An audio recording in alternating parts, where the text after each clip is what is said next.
Hey everybody, it is a rainy, chilly Monday afternoon here in Maryland. What is it? It's like March 23rd. Check the date. It's March 23rd. And I know there's a lot of people stuck at home, a lot of shelter in place orders out there, a lot of workplaces being shut down. And there's nothing I can do about that, but I sure do feel bad for those of you who are impacted by it. So just know thoughts and prayers go out to you.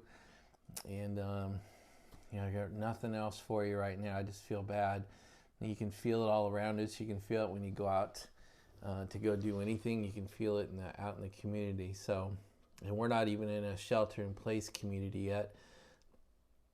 Our governor has not done that yet, and the president has not put it down on the nation yet. We'll see what happens over these next few days. But the whole point of this video is to introduce a new car to you. And I have not even seen it yet. So what you're going to see during the video really is what I've seen of it.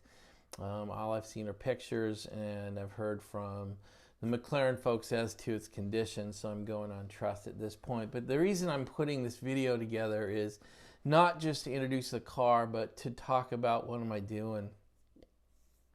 Because it really does represent the next level for me, and that the next level on track, the next level in my my racing career. To say it's a racing career is a bit of a joke, but it does represent next step level for me as far as the next level of tracks, the next level of races, the next level of capability in the car, and is really a big part of why I went to England a couple weeks ago.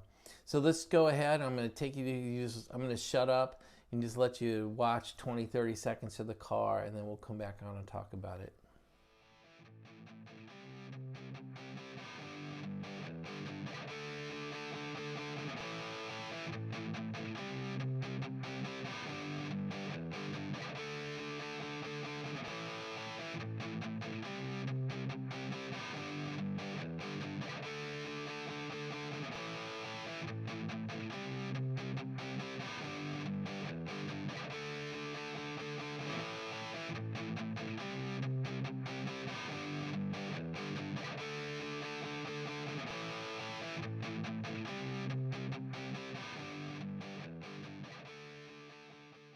So what you got to see there was the McLaren GT4, which is really the 570, but it's actually been detuned a little bit, and weight has been added in the form of ballast to make it truly a GT4 qualified car, so they can race in what they call the one class races. And so there are several steps to that. The first for me is going to be participating in the owner track car days over the next few months.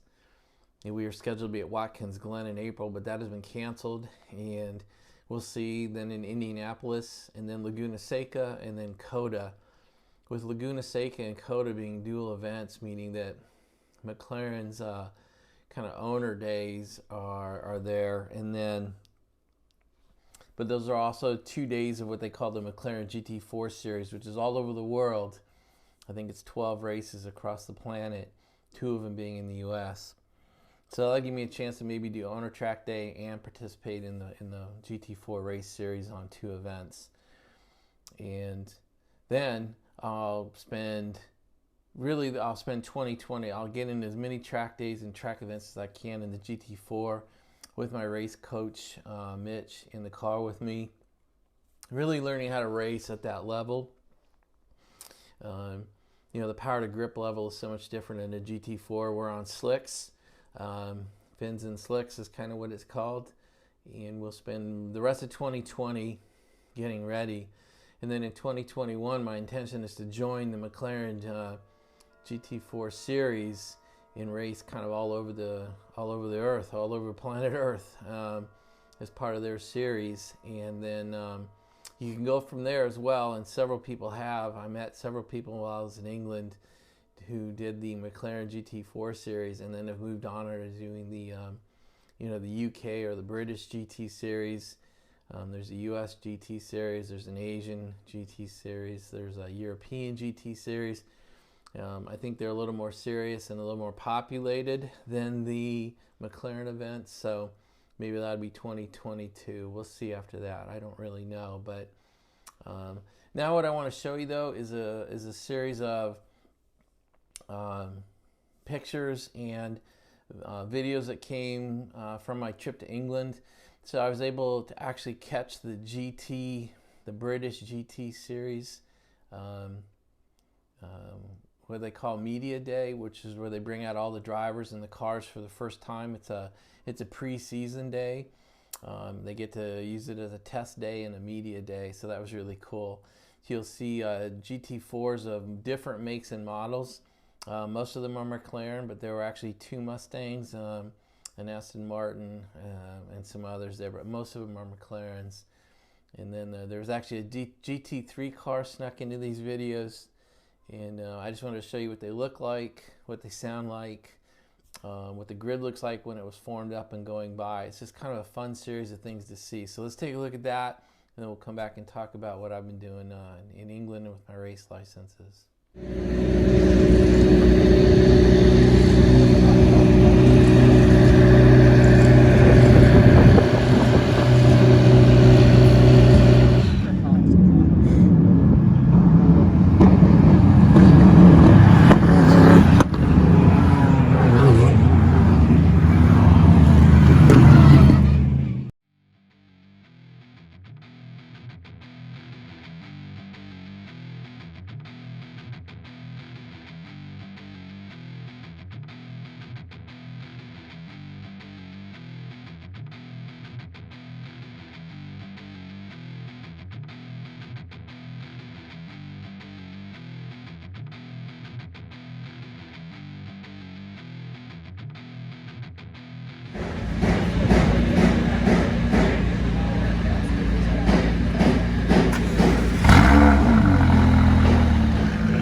Alright, I've been able to show you the car and some of the things I got to see out in England. So now I want to take you through, really, I was able to go to England and spend really 8 days there. And it was a great event, and I really just got to say, thank you to the McLaren guys, McLaren folks for putting it on. It was a privilege to be part of it, and they really set it up so that we could get our international Class D race license. And what that means is we can race our GT4 class anywhere in the world now, and they really set it up for us right, because to even entertain going to that class, you had to have your Class B national license. And so they set us up a day at Silverstone where we got to do, really, you got to take your class, you got to do your book work, you took your test, you got out on track for an hour, you got to demonstrate that you were able to race at that level or handle the car at that level. We raced BMW M2s.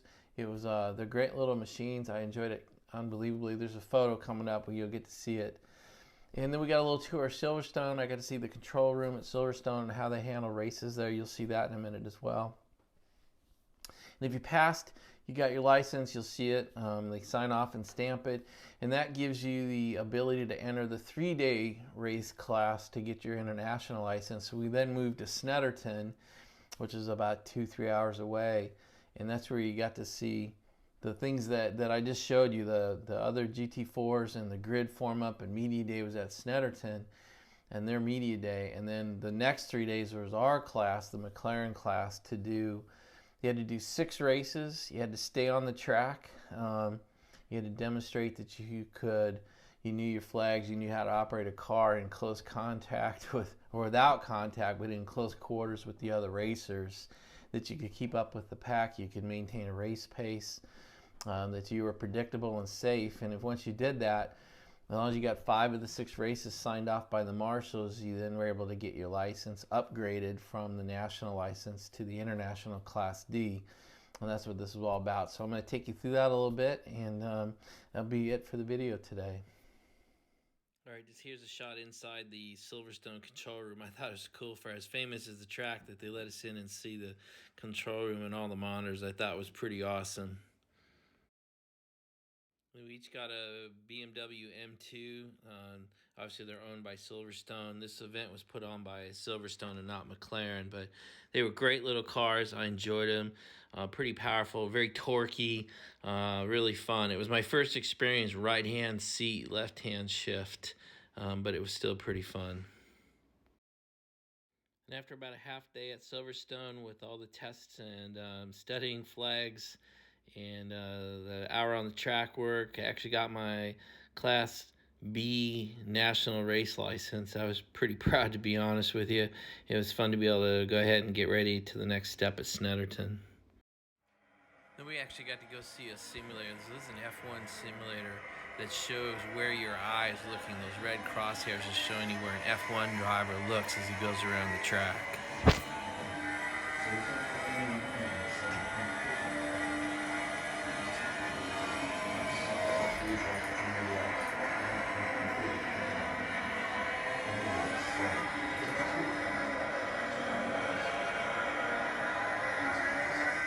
Okay, now for a little swimming like me. We're now at Snetterton, 3 days, and I just want to show you how cool it is. So you get your name on your own paddock, you get your name on the car, you get your name on the helmet. It's just a pretty crazy experience to see all that. It makes you feel good, makes you feel badass. Doesn't make you drive badass, but it sure makes you feel that way. All right, so this is Mitch Hale. He is my race driver, my car driver, my coach. Anyway, this guy is awesome. He fits me well. He understands me well. He's a patient guy. He has gone around so many tracks and laps with me. He's yelled brake, brake, brake, power, power, power so many times at me. I love the guy. He's fun to have in the car. I can't wait to see him again. So Mitch, thank you very much. All right, and then just the last couple pictures of me in my kit, as they call it in England. You're talking about fireproof boots, underwear, socks, then your fire suit, helmet, gloves, your earbuds under the helmet so Mitch can talk to me while I'm on the track. And then with my car, my little Mini, right-hand drive, left-hand shift. Glad I got my license, but I hope to never get in one ever again. And I'd be lying to you if I didn't get hit. So I actually got hit twice during these 3 days. So I just want to show you a picture. My crew was laughing about, yeah, that'll buff out. And then they basically come out and said, hey, Robin's racing. If you don't get hit, you ain't racing. So I was racing 2 times over. I just thought I'd show you a picture. All right, guys, we're going to close this video out here. And we're going to get you inside the car. And so what you're going to see is 1 lap on day 3. So this is 3 days, 2 races per day. So this is really race 5 of 6. And so one thing I'll just tell you is, one of the things we talked about, on my daily reading was one of the things I believe in is if have the courage to do something you suck at. And this is truly something I'm not good at right now. And you'll see me, so you'll see the picture-in-picture up in the upper right is the cockpit view. The most of it is you're looking through the windshield. So I take you through 1 lap. It's about a 4-minute.